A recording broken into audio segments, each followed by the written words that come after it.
You don't understand how things work here. Pay up or lose your house. That's what the HOA president sneered yesterday, waving a foreclosure notice in my face. Not a warning, full foreclosure. Over a $47 trash can fine. $47. They'd already placed a lien and scheduled my home for public auction next week. I got home at 1 a.m., exhausted from a month-long work trip. Legal papers littered my kitchen counter. To my neighbors, I'm just the quiet retiree who keeps to himself. The perfect target for this power-hungry president. But sitting right beside her foreclosure packet is something she overlooked. My work credentials, and the records proving every step they took was blatantly illegal. She has no idea what I really do for a living. She messed with the wrong house, and the absolute wrong person. What would you do if an HOA tried to steal your home over pocket change? Drop your worst HOA nightmare in the comments, and tell me what state you're watching from. I read them all. Let me back up and show you how a federal judge ended up staring at foreclosure papers over a bird feeder. I'm Thaddeus Blackstone. 15 years on the federal appellate bench, handling everything from terrorism cases to constitutional law. But 18 months ago, Elena lost her battle with cancer. The silence in our DC townhouse became unbearable. Every corner held memories that cut like glass. So I did what any grieving widower would do. I bought a modest house in Willowbrook Estates, told my neighbors I was a retired government worker, and tried to disappear into suburban anonymity. Elena always loved cardinals. During her chemo sessions, she'd watch them for hours through our bedroom window.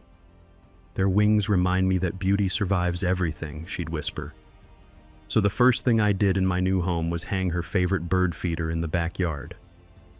That's when I met Brinley Ashworth. Picture a woman who drives a white Escalade with blessed vanity plates and treats HOA violations like personal vendettas. At 48, she'd been our self-appointed neighborhood dictator for 6 years, unopposed, because who wants that headache? "Sir, that's an unauthorized exterior modification, $25 fine." The smell of her expensive perfume couldn't mask the stench of petty power. I paid it, figuring it was the cost of peace. Big mistake. Next came my mailbox, apparently 2.3 inches outside her imaginary compliance zone. $50. She actually brought a measuring tape and photographed her manicured nails holding it. The crunch of gravel under her designer heels became the soundtrack of my harassment. Then came the trash can incident that sealed my fate. I left for Denver to preside over a month-long federal terrorism case. While I was protecting national security, Brinley was building her case against my garbage bin. $47 for extended visibility violation. My trash can stayed out 12 minutes past pickup. But here's where Brinley revealed her true genius. While I was gone, she fast-tracked all 3 violations through some legal loophole that turned $122 in fines into a full property lien. HOAs can place liens for unpaid fines, but most states require 90 days notice and proper hearings. Emergency procedures often skip these protections during owner absences. Always designate someone to monitor HOA correspondence during extended travel. When I got home Monday night, my house had already been seized. Lien filed, foreclosure scheduled, auction set for next week. While I was deciding cases that reshape constitutional law, Brinley had been rewriting property law in her favor. I started investigating and found her pattern. Chuck Brennan next door lost $3,000 to emergency deck repairs by her brother-in-law's company, Mrs. Brianna was forced to destroy her vegetable garden for violations. Frank Wilson lost his entire house to mysterious assessment fees. 23 families had been hit with liens in 2 years. Single men, recent widows, elderly residents. Anyone who looked vulnerable became Brinley's prey. But Tuesday morning, she made her fatal mistake. I was checking mail when that ridiculous Escalade pulled up. She rolled down her window with a victory smirk that could curdle milk. "Having trouble keeping up with your obligations, Mr. Blackstone?" She waved my foreclosure notice like a trophy. "Maybe homeownership is too much responsibility for someone like you." Someone like me. My coffee turned bitter. She had no idea who she was talking to. No clue that her quiet retiree victim had spent 15 years making federal law. Standing there watching her drive away to terrorize another neighbor, Elena's voice echoed in my memory. Sometimes the most important battles happen in the smallest places. This wasn't about my bird feeder anymore. This was about a systematic predator who'd been stealing homes while I was busy with important federal cases. Well, Brinley wanted to see what someone like me could do when properly motivated. Time to show her exactly what 15 years of judicial experience looked like when turned against a small-time tyrant. The auction was 6 days away. Time to prove that sometimes justice comes from the most unexpected courtrooms. Day 2.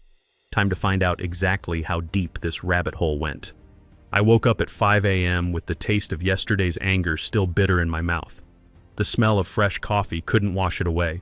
While most people were dreaming, I was doing what federal judges do best: building a case. First stop, the county clerk's office. After 15 years on the bench, I knew exactly where predators hide their tracks, in plain sight, buried under legal jargon that most people won't challenge. What I found made my blood pressure spike higher than my caffeine level. Brinley hadn't just fast-tracked my case, she'd invented her own legal system entirely. Normal HOA procedure involves violation notice, 30-day cure period, board hearing, then formal lien filing. Every state requires these protections. I'd seen enough federal appeals to know. Brinley's express lane? Straight from violation to lien, skipping every homeowner safeguard like they didn't exist. Her excuse? Emergency enforcement authority during my absence. Apparently my bird feeder posed such an immediate threat to community standards that constitutional due process became optional. Then came the moment that changed everything. While the clerk printed my documents, her young assistant leaned over, clearly someone who'd seen this movie before. "Sir, you're the 4th one this month," she whispered, glancing around nervously. "Same violations, same emergency procedures. Always happens when homeowners travel." My judicial instincts kicked into overdrive. Brinley wasn't just targeting vulnerable people. She was timing her attacks like a military operation. I filed an emergency stay that afternoon, using every procedural trick 15 years of federal practice had taught me.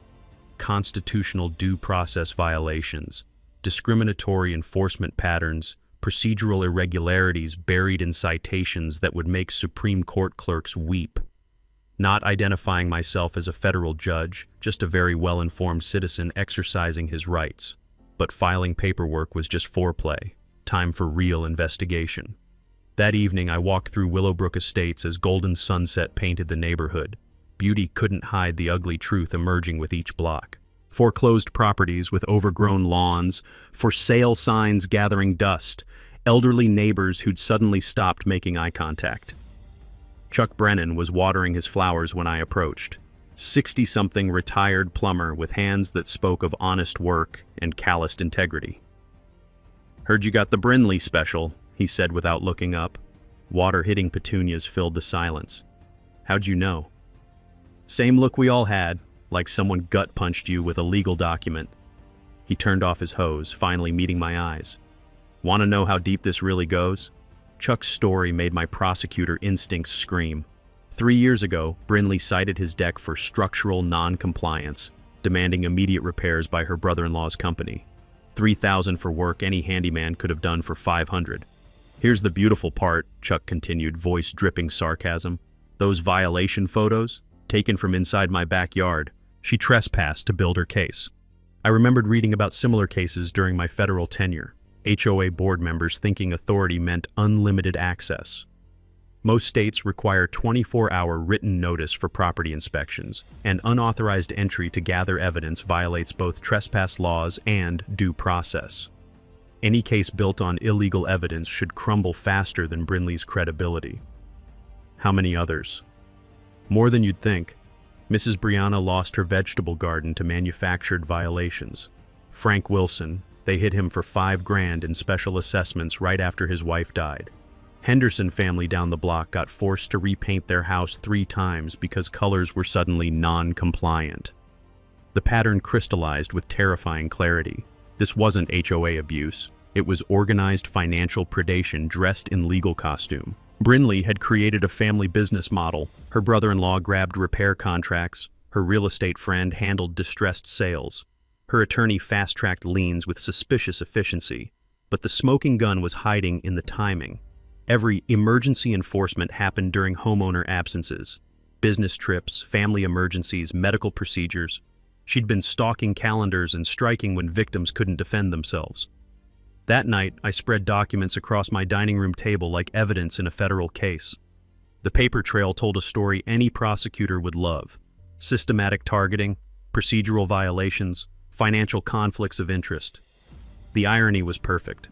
My Denver trip wasn't random vacation. It was documented federal business with official itineraries, security coordination, court records. Any decent prosecutor could follow that trail straight to Brinley's doorstep. Sitting there at midnight, surrounded by evidence of suburban corruption, I felt Elena's presence. She'd always said the law existed to protect people who couldn't protect themselves. Time to remind Brinley that some tools cut much deeper than HOA bylaws.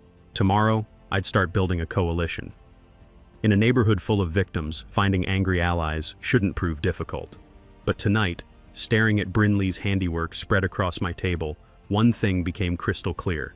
She'd picked the wrong house to target, and definitely the wrong federal judge to underestimate. This was about to become very educational for everyone involved. Day 3. Time to turn victims into an army. The morning air smelled like rain and revolution. I'd spent the night connecting dots between Brinley's victims, and now it was time to connect the people themselves. 15 years of federal cases had taught me that justice isn't a solo sport. It requires teammates who refuse to stay silent. Mrs. Brianna was watering her flowers when I approached, but her garden looked nothing like the lush paradise Chuck had described. Where vegetables once grew, there was only bare soil and the ghost of community spirit. "Mr. Blackstone," she said without looking up, "I wondered when you'd come by. You heard about my situation? Honey, Brinley drove past your house 3 times yesterday with her windows down, celebrating like she'd won the lottery." Mrs. Brianna's laugh held bitter wisdom. "She always celebrates too early." Inside her kitchen, the smell of jasmine tea couldn't mask the sadness in her voice as she told her story. 20 years of growing tomatoes and herbs for elderly neighbors who couldn't shop easily. Then Brinley arrived with her clipboard and manufactured violations. $50 became $200 with penalties, then $500 when I couldn't pay fast enough. Her hands shook slightly. Fixed income means choosing between medicine and fighting HOA fines. The garden lost, but Mrs. Brianna had been doing something Brinley never expected from a harmless old lady. "I documented everything," she said, leading me to her dining room. The table was covered with manila folders, each labeled with a neighbor's name. 43 families in 2 years. Every violation, every photo, every payment demand. My prosecutor instincts started humming. This wasn't random harassment, this was systematic financial predation with a paper trail. Why keep all this? Because I knew someone would eventually have the tools to stop her. Mrs. Brianna studied my face with uncomfortable intensity. "Question is, are you that someone, Mr. Blackstone?" Before I could answer, Chuck appeared at her back door with a woman I hadn't met. Jessica Martinez, mid-30s, carrying the exhausted determination of a working mother pushed beyond her limit. "Figured you'd end up here," Chuck said. "Meet our resistance cell." Jessica's story added another ugly piece to Brinley's pattern. Single mother, 2 jobs, rarely home when violations mysteriously appeared. "She cited my kids' bicycles for being visible from the street," Jessica said, voice tight with controlled rage, "called them detrimental to community aesthetics. $200 fine plus mandatory storage shed from her brother-in-law's company." That's when the mini twist hit us like a freight train. Chuck was showing me Jessica's violation photos when the unmistakable rumble of Brinley's Escalade pulled up outside. Through Mrs. Brianna's window, we watched her park across the street, engine running, phone pressed to her ear, camera visible on her dashboard.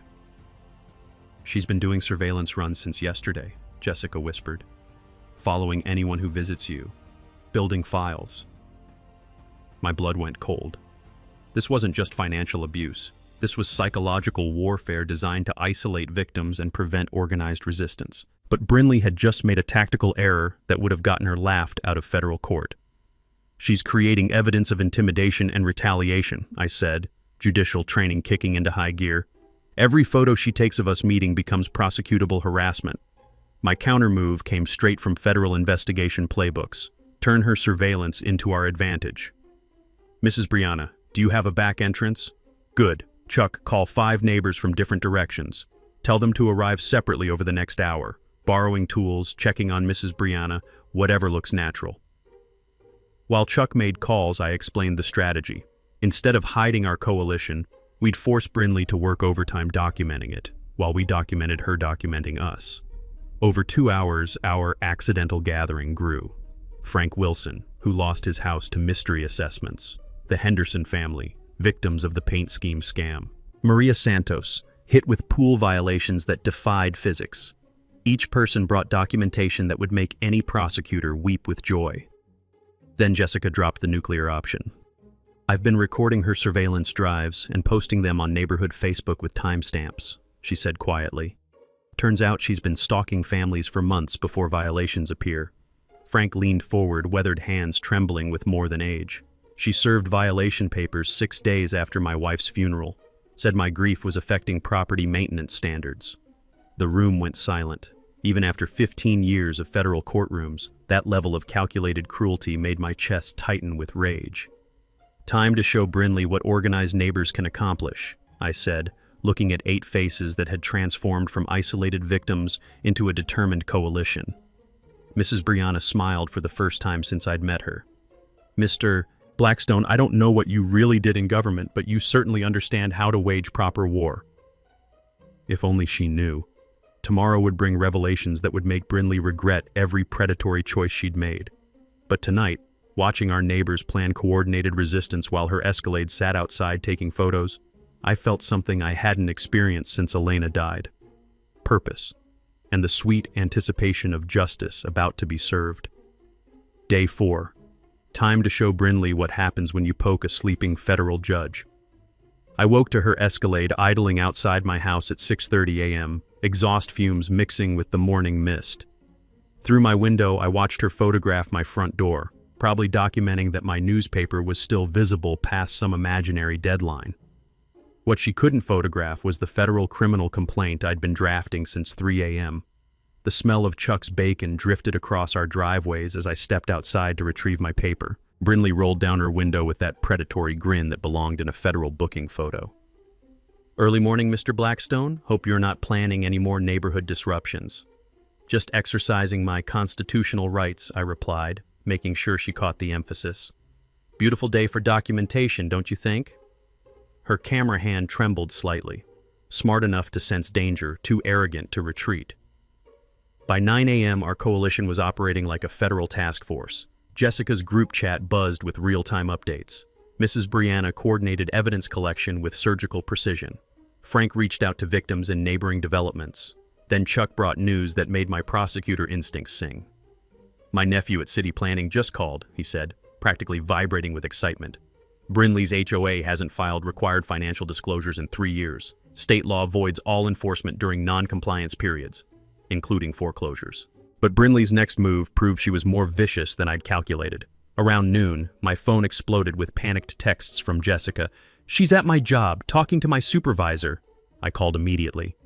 Jessica's voice shook with barely controlled rage. She told my boss I was leading neighborhood disruptions and asked if they knew about my association with problematic residents. My supervisor looked confused, but the seeds planted. The mini twist hit like a legal sledgehammer. Brinley had escalated from property harassment to economic warfare, trying to destroy Jessica's livelihood for organizing resistance. That crossed federal lines I'd spent 15 years learning to protect. My countermove required the precision of a surgical strike. Emergency meeting tonight, I told our network, but this time we're going public. Instead of hiding in living rooms, we'd meet at the community center, public space, protected assembly, completely legal. Let Brinley document every single neighbor who'd had enough of her reign of terror. Every photo she takes becomes evidence of First Amendment retaliation, I explained to Jessica. Workplace intimidation for protected political activity, that's federal civil rights territory. But I had something bigger planned, something that would detonate Brinley's entire operation. That afternoon, I made calls to former federal colleagues who specialized in financial crimes and organized fraud. Hypothetical questions about HOA abuse patterns, elder targeting, mail fraud implications. Sounds like RICO territory, my former clerk at Justice said. Systematic targeting through fraudulent procedures, wire fraud if electronic payments involved, civil rights violations for demographic discrimination. Just academic curiosity, I replied. Sure, Judge. Hypothetically speaking, cases like that make prosecutors very happy. Evening came with the electric tension of approaching storms. Our community center meeting drew 42 neighbors. the largest gathering in Willowbrook history. Fluorescent lights hummed overhead as victim after victim shared stories that painted a federal case any prosecutor would love. Brinley's Escalade sat in the parking lot like a predator watching prey, her camera working overtime to document our conspiracy. What she couldn't document was the briefcase at my feet containing federal complaint forms, constitutional violation templates, and direct phone numbers for prosecutors who'd been waiting years for a case this clean. Then came the moment that would flip everything. Maria Santos was describing Brinley's latest pool violation nonsense when the community center doors burst open. Brinley herself strode in, flanked by two men in cheap suits who looked like they'd been hired from a strip mall security company. "This unauthorized assembly violates community standards," she announced, voice echoing off the walls. "I'm documenting every participant for violation proceedings." The room went dead silent. 42 neighbors stared at this suburban dictator who'd just walked into what amounted to a federal investigation planning session. That's when I stood up. "Mrs. Ashworth," I said, letting my courtroom voice fill every corner of the room, "you just made a very interesting legal choice." Her camera stopped clicking. Those expensive heels suddenly didn't sound so confident on the linoleum floor. Intimidating residents engaged in protected First Amendment assembly is a federal civil rights violation. Retaliation against workplace reporting constitutes conspiracy, and threatening 42 citizens simultaneously? I smiled the way I used to smile at defendants who'd just incriminated themselves on the record. "Well, that's what prosecutors call a pattern of racketeering activity." Brinley's face went white as community center tiles. Tomorrow she'd discover exactly what kind of retired government worker she'd been harassing. But tonight, watching her flee with her rent-a-cops while 42 neighbors cheered, I felt Elena's spirit in the room. Justice was coming to Willowbrook Estates. Day 5. The day Brinley's house of cards started collapsing in spectacular fashion. The morning coffee tasted like victory as evidence flooded my kitchen like a federal raid. After Brinley's community center meltdown, neighbors who'd been terrorized into silence for years suddenly found their voices and their documentation. Frank Wilson arrived at 7 a.m. carrying a banker's box that would change everything. "Found these in my wife's papers," he said, voice thick with emotion. "She kept every piece of paper Brinley ever sent us. Said someday someone would need proof." What spilled across my kitchen table made my federal prosecutor instincts scream with excitement. 4 years of financial records, revealing the true scope of Brinley's criminal enterprise. This wasn't just HOA harassment. This was systematic embezzlement disguised as community management. The HOA operating account should have contained $127,000 in resident fees and assessments. Actual balance? $34,000 and hemorrhaging fast. Brinley had been bleeding our community dry through shell companies that existed only on paper. Her brother-in-law's emergency repair company had billed $89,000 in 18 months. For a development where most residents did their own maintenance, those numbers were criminally impossible. Then I found her masterstroke, a legal consulting firm that turned out to be Brinley, paying herself $2,500 monthly for specialized enforcement services. She'd been billing the community to harass the community, but the nuclear option was hiding in Mrs. Brianna's mail. Around 9 a.m., she knocked with documents that made my judicial blood run cold. "Misdirected insurance correspondence," she said quietly. "Previous residents forwarded mail. Insurance claims for community damage that was never repaired. Pool equipment failure, $15,000 claimed. 0 spent on actual fixes. Clubhouse roof damage, $22,000 in insurance money, while residents still used buckets to catch rainwater during meetings." The smell of fraud was so thick it practically choked my kitchen air. I'd prosecuted enough financial crimes to recognize this pattern. Organized theft using legal procedures as camouflage. Mail fraud, wire fraud, insurance fraud, elder abuse, civil rights violations for systematic demographic targeting. Brinley thought meticulous documentation made her untouchable. Instead, she'd been building a federal case against herself for years. Every violation notice mailed through postal service, mail fraud jurisdiction, every electronic payment demand, wire fraud territory, every elderly resident targeted, federal elder abuse statutes. By noon, I had enough evidence to bury her for a decade, but something even better was about to unfold. My phone exploded with Jessica's panicked voice. Turn on Channel 7 News now. I grabbed the remote and my coffee cup nearly slipped from my hands. Breaking news banner. Federal investigation launched into suburban HOA fraud ring. The reporter was standing outside Willowbrook Estates, interviewing neighbors I recognized from our coalition meetings. Sources confirm the FBI has opened a formal investigation into systematic financial crimes targeting elderly residents through fraudulent homeowner association procedures. My phone rang immediately. Unknown number. Judge Blackstone? The voice was crisp, professional. This is Agent Sarah Martinez, FBI Financial Crimes Division. We understand you might have information relevant to our investigation into Willowbrook Estates' HOA activities. The room went silent except for my heartbeat thundering in my ears. How did you... Sir, your former colleagues at Justice speak very highly of your investigative instincts. They suggested you might be uniquely positioned to assist our inquiry. Through my window, I could see news vans arriving, FBI vehicles with tinted windows, and Brinley's Escalade sitting motionless in her driveway like a white elephant about to be seized as evidence. Agent Martinez, I said, feeling Elena's spirit fill the room with satisfaction. I think you're going to find this case very interesting. Tomorrow's foreclosure auction was about to become the least of Brinley's problems. The federal government had finally arrived at Willowbrook Estates, and they brought handcuffs, day 6. The calm before Brinley's very public hurricane.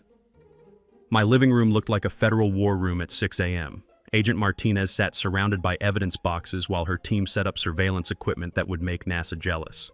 Judge Blackstone, she said, studying financial documents with the appreciation of a prosecutor who'd found Christmas morning. This RICO case is so clean it practically prosecutes itself. Systematic targeting, organized fraud, elder abuse. She documented everything. The smell of fresh coffee mixed with the electricity of a perfectly orchestrated federal takedown.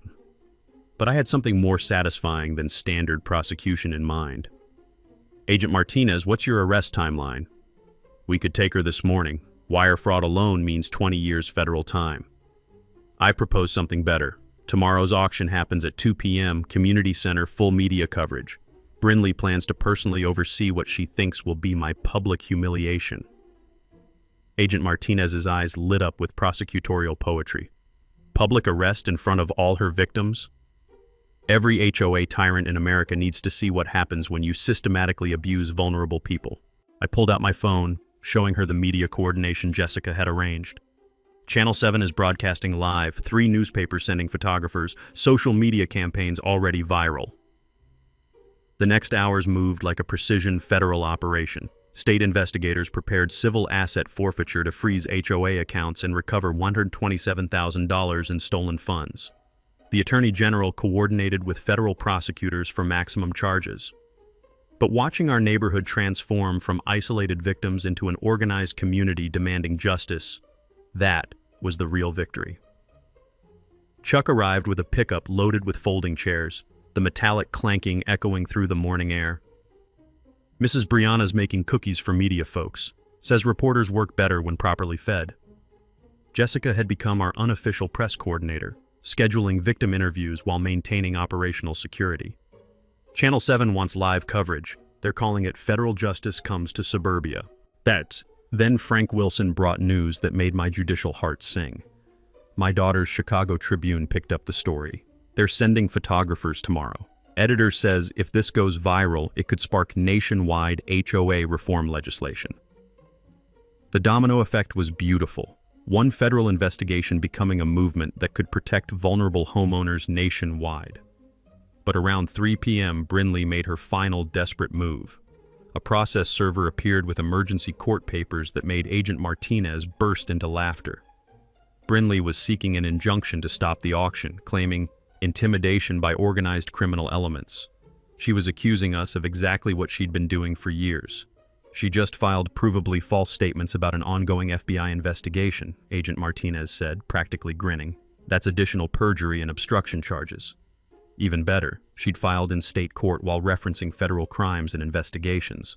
Any competent judge would transfer to federal jurisdiction immediately, adding forum shopping violations to her growing list of felonies. Brinley had just handed prosecutors another conviction while trying to escape consequences of her previous crimes. I remembered a key principle from my federal tenure. Criminals often defeat themselves through escalating desperation. The trick is creating conditions where their panic leads to additional self-incriminating behavior.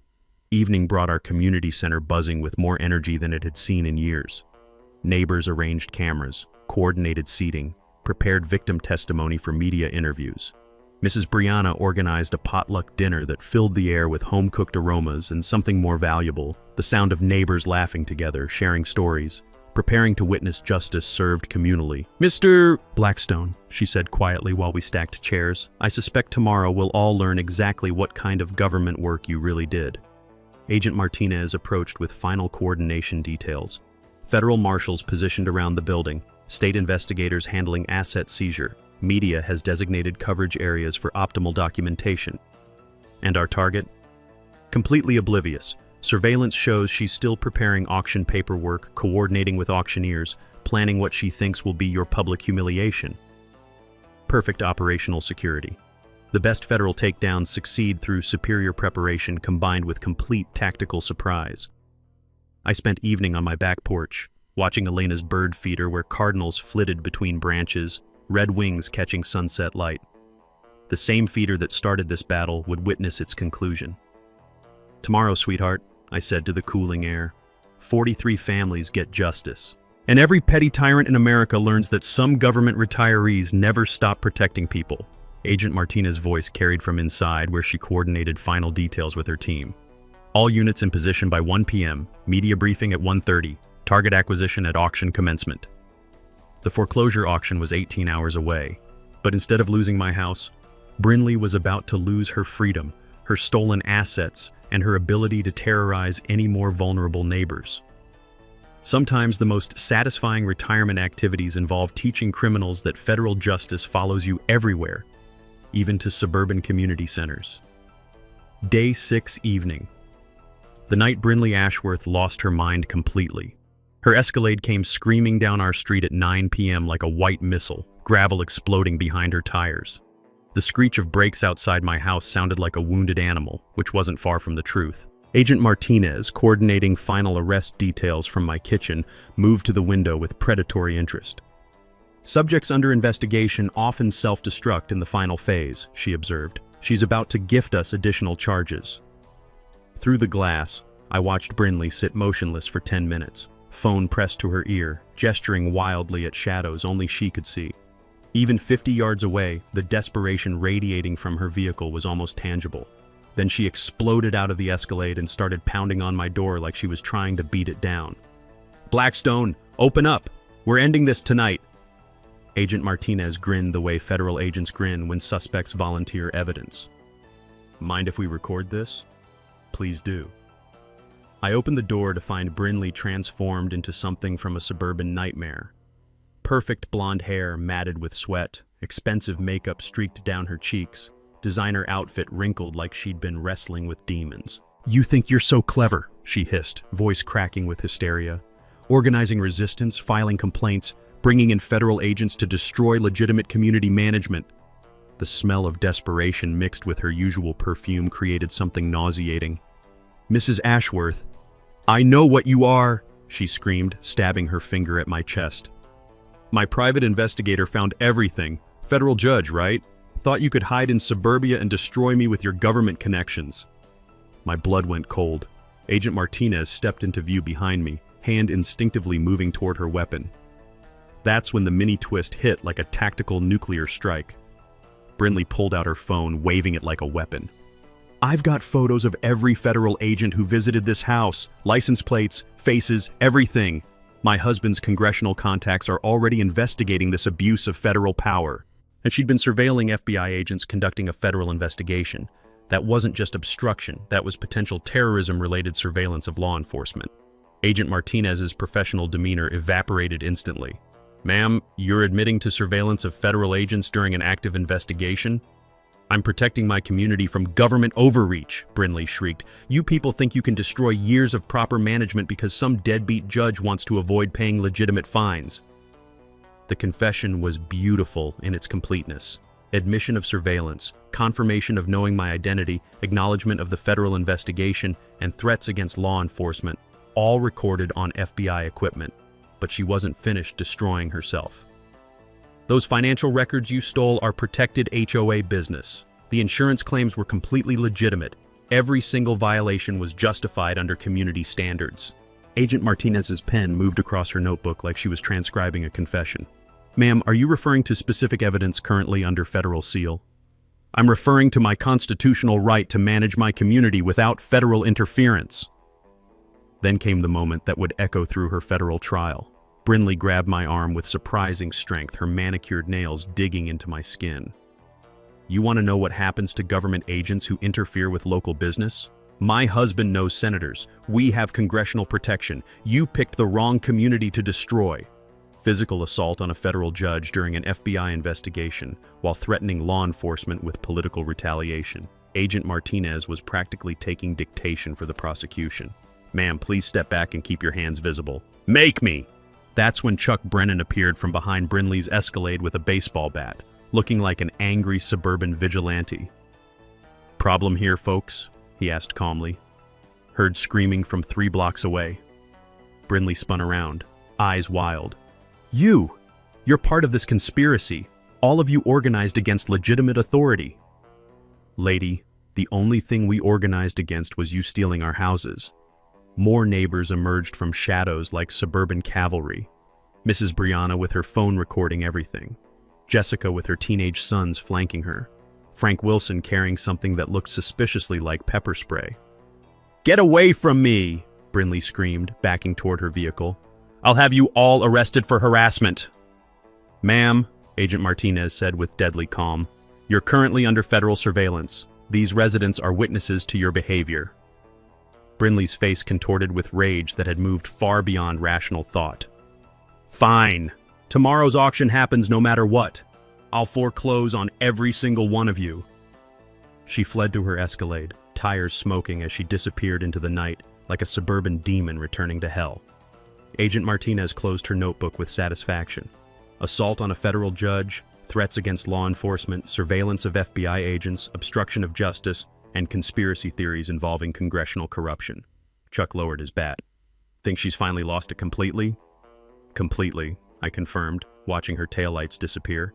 Tomorrow's auction was 12 hours away, but Brinley had just turned a financial crimes case into something approaching domestic terrorism. Federal prison was going to be very educational for her.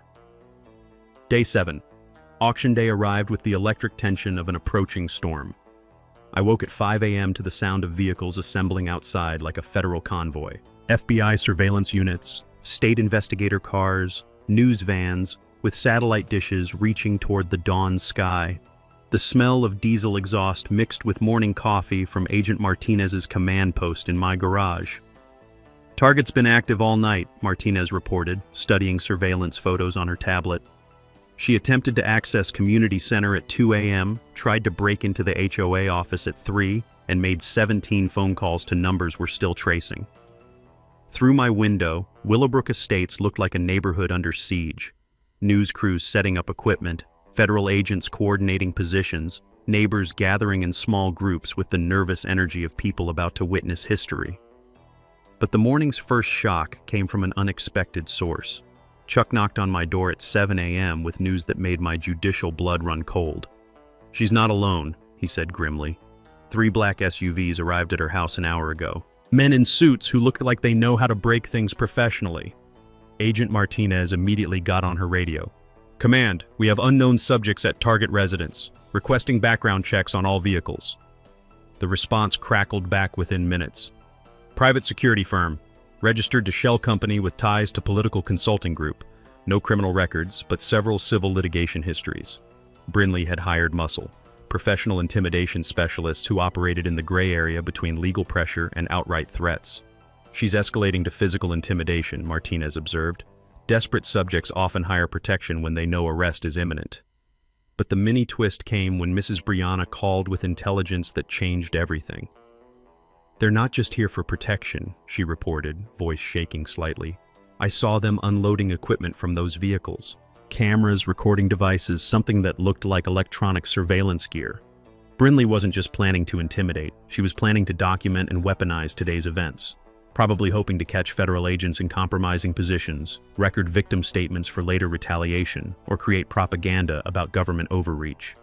My countermove required the precision of 15 years in federal courtrooms. Agent Martinez, what's your protocol for suspects who attempt to surveil ongoing federal operations? Additional obstruction charges, but we need to catch them in the act. Then let's give them something to record. I called an emergency neighborhood meeting for 10 a.m., 2 hours before the scheduled auction. Not to hide our activities, but to make them so public that any surveillance would become evidence of continued harassment.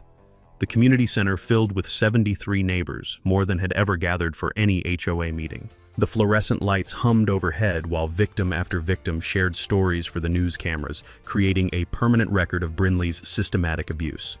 Sure enough, Brinley's hired surveillance team positioned themselves around the building with professional-grade equipment, photographing faces, recording statements, documenting license plates. Perfect, Agent Martinez murmured, watching through binoculars. They're creating evidence of witness intimidation during an active federal investigation. But Brinley's final gambit was more desperate than anyone anticipated. At 11:30 a.m., 30 minutes before the auction, her Escalade pulled up flanked by those black SUVs like some kind of suburban presidential motorcade. She emerged wearing a business suit that probably cost more than most neighbors' monthly mortgage payments, flanked by her security detail and carrying a briefcase that looked expensive enough to buy a small car. The arrogance was breathtaking. Even facing federal investigation, she was staging a power play designed to intimidate the entire community into submission. But her performance was interrupted by something she clearly hadn't expected. A Channel 7 news reporter approached with cameras rolling, asking pointed questions about financial irregularities and elder abuse allegations. Instead of answering professionally, Brinley's mask slipped completely. "This is a coordinated attack by disgruntled residents who refuse to follow community standards," she snarled into the camera. "Federal agencies are being manipulated by troublemakers who want to destroy property values and community safety." She was attacking federal law enforcement on live television while under federal investigation. Agent Martinez nearly choked on her coffee watching the feed. She just accused the FBI of being manipulated by elderly residents on broadcast news, Martinez said in amazement. That's going to play beautifully in court. By noon, the community center was packed beyond capacity. Neighbors, media, federal agents, state investigators, and Brinley's intimidation squad all crammed into a space designed for municipal meetings, not federal justice. The air crackled with tension as 2 p.m. approached. Auction time. The moment Brinley expected to seize my house and demonstrate her continued power over the community. What she didn't realize was that in 30 minutes, her entire world would collapse in front of 73 neighbors, 5 news cameras, and enough federal agents to staff a small field office. I sat in the front row, looking at Elena's empty chair beside me, feeling her presence as strongly as if she were physically there. "Almost time, sweetheart," I whispered. "Justice is about to be served with the full attention it deserves." The final countdown had begun. 2:00 p.m. Showtime. The community center buzzed with electric tension as Brinley strode to the front podium like she was addressing a corporate board meeting instead of her victims. 73 neighbors filled every seat, news cameras positioned for optimal coverage, federal agents discreetly stationed around the room. The smell of nervous sweat mixed with anticipation as thick as morning fog. "Ladies and gentlemen," Brinley announced, her voice echoing off the walls with practiced authority, "we're here for the legally mandated auction of 1247 Maple Drive due to unpaid HOA violations and accumulated fines." She opened her briefcase with theatrical precision, spreading foreclosure documents across the podium like a dealer shuffling cards. Her security detail flanked the exits, trying to look intimidating while federal agents watched their every move. Opening bid is set at $847 to cover outstanding violations, interest, and legal fees. And the auctioneer, a nervous man who clearly hadn't expected this level of media attention, stepped forward with his microphone. But before he could speak, I stood up from my front row seat. "Point of order." My courtroom voice cut through the room like a blade. Brinley's confident smile flickered for just a moment. "Sir, this is a legal proceeding. Please remain seated." "Mrs. Ashworth, I believe there's something about my background you should understand before proceeding." Agent Martinez moved closer to the front, hand resting casually on her badge. The news cameras swiveled toward me like heat-seeking missiles. "I am the Honorable Thaddeus Blackstone, United States Federal Judge for the Fourth Circuit Court of Appeals." The room went dead silent. You could have heard a pin drop on the industrial carpet. Brinley's face transformed through a spectrum of emotions: confusion, disbelief, recognition, and finally, pure terror. Furthermore, I continued, letting my judicial authority fill every corner of the room, you are currently under federal investigation for wire fraud, mail fraud, elder financial abuse, and racketeering under the RICO statute. The auctioneer backed away from the podium like it had caught fire. This is impossible, Brinley whispered, her voice barely audible. You're just a retired government worker. You can't be... Agent Martinez, I said calmly. I believe you have something for Mrs. Ashworth. Agent Martinez stepped forward, badge gleaming under the fluorescent lights, and the entire room seemed to lean forward in collective anticipation. Brinley Ashworth, you're under arrest for violations of federal wire fraud statutes, mail fraud, conspiracy to commit elder financial abuse, and racketeering activities affecting interstate commerce. The handcuffs clicked shut around Brinley's wrists with the finality of a judge's gavel. But the mic drop moment came when she looked directly into the Channel 7 camera and made one last desperate play. This is a government conspiracy. I have congressional protection. My husband knows senators. Agent Martinez smiled the way federal agents smile when suspects hand them additional charges. Ma'am, those statements will be included in your obstruction of justice charges. The community center erupted in applause that started as scattered clapping and built into a thunderous ovation that seemed to shake the walls. 73 neighbors who had been terrorized, intimidated, and financially abused, finally watching justice being served in the most public way possible. Mrs. Brianna was crying with relief. Chuck was pumping his fist like his team had won the World Series. Jessica was live streaming everything to social media where it would be viewed by millions within hours. But the most satisfying moment came when Agent Martinez announced the financial recovery. Ladies and gentlemen, federal asset forfeiture has frozen all HOA accounts and recovered $127,000 in embezzled community funds. These resources will be returned to affected homeowners and used to reform HOA governance under federal oversight. Frank Wilson, who had lost his house to Brinley's manufactured assessments, broke down completely. I can get my home back, he sobbed. After 3 years, I can finally go home. As federal marshals led Brinley toward the exit in handcuffs, she made eye contact with me one final time. You destroyed my life, she hissed. No, Mrs. Ashworth, I replied with the calm authority of 15 years on the federal bench. You destroyed your own life the moment you decided to prey on vulnerable neighbors. I simply ensured there were consequences. The news cameras captured every moment as she was loaded into a federal vehicle, her white Escalade being hooked to a tow truck as evidence, her hired security team slinking away like shadows at dawn. The auction was officially canceled. My house was safe. 43 families would receive financial restitution, and every HOA tyrant in America would think twice before targeting elderly residents after watching this footage go viral. As the crowd slowly dispersed, neighbors hugging each other and planning celebration dinners, I felt Elena's presence stronger than ever. Justice served, sweetheart, I whispered to the empty chair beside me, just like you always believed it should be. Outside, the sound of news helicopters mixed with the laughter of children, finally able to ride their bicycles without fear of violation notices. Willowbrook Estates was free. 1 month later. The morning coffee tasted like freedom. I sat on my back porch watching cardinals flit around Elena's bird feeder, the same feeder that started this entire battle. The autumn air smelled like fresh possibilities instead of fear and litigation. The transformation of Willowbrook Estates had been remarkable to witness. Brinley Ashworth was currently residing in federal detention awaiting trial, facing a potential 15-year sentence that would ensure she never terrorized another neighborhood. Her assets had been seized, her shell companies dissolved, her family's contracting business shut down pending investigation. But the real victory wasn't her punishment. It was watching a community heal. The $127,000 in recovered funds had been returned to victimized families with interest. Frank Wilson was back in his house, tending a garden that Mrs. Brianna had helped him replant. The Henderson family had their property restored to original condition at HOA expense.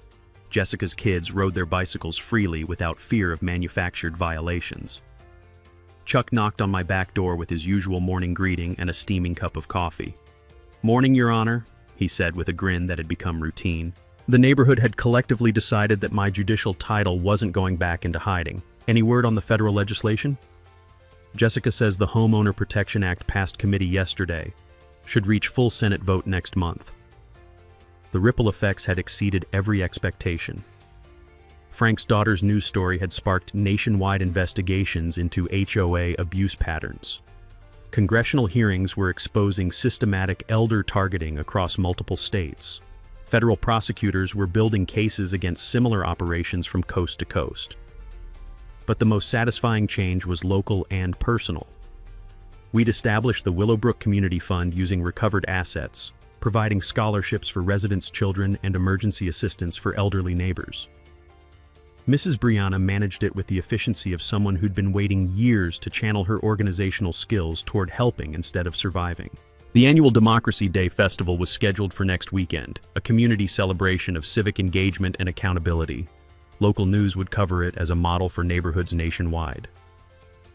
My phone buzzed with a text from Agent Martinez. Guilty plea hearing scheduled for Friday. She's accepting 20-year federal sentence in exchange for cooperation against similar operations in 3 other states. Justice moving forward with the inexorable momentum of federal law. Elena's voice seemed to whisper through the morning breeze. Sometimes the smallest battles create the biggest victories. She'd been right, as always. What started as harassment over a bird feeder had become a federal case study in protecting vulnerable communities from predatory abuse. The doorbell rang, interrupting my morning reflection. Mrs. Brianna stood on my front step with a manila envelope and the smile of someone delivering good news. Official documents for your signature, Mr. Federal Judge. The community wants you as permanent HOA board president. Unanimous vote. I laughed, the first genuine laughter I'd felt since Elena died. Mrs. Brianna, after 15 years of federal cases, I'm not sure I'm ready for HOA politics. Perfect qualification. You've seen real corruption, so you'll spot the fake stuff immediately. She had a point. After prosecuting organized crime and terrorism cases, managing community pool maintenance and landscaping standards would feel like vacation. Besides, she continued, someone needs to ensure this never happens again. Who better than someone who knows exactly how to build federal cases against suburban tyrants? The wisdom in her words was undeniable. Communities needed protectors who understood both local needs and legal consequences of abuse. All right, Mrs. Brianna, but I want Jessica as vice president and Chuck as treasurer. This board represents the neighbors who fought back, not just another authority structure. Already arranged. Frank's handling communications, Maria's managing maintenance, and I'm keeping the financial records transparent enough for federal auditing. Perfect. A neighborhood run by people who'd experienced systematic abuse would never tolerate its return. As Mrs. Brianna headed home, I looked back at Elena's bird feeder where cardinals continued their eternal dance between the branches. Well, sweetheart, I said to the morning air, retirement's been more interesting than expected, but I think you'd approve of the results. The sound of children's laughter echoed through Willowbrook Estates, the truest measure of a community's health.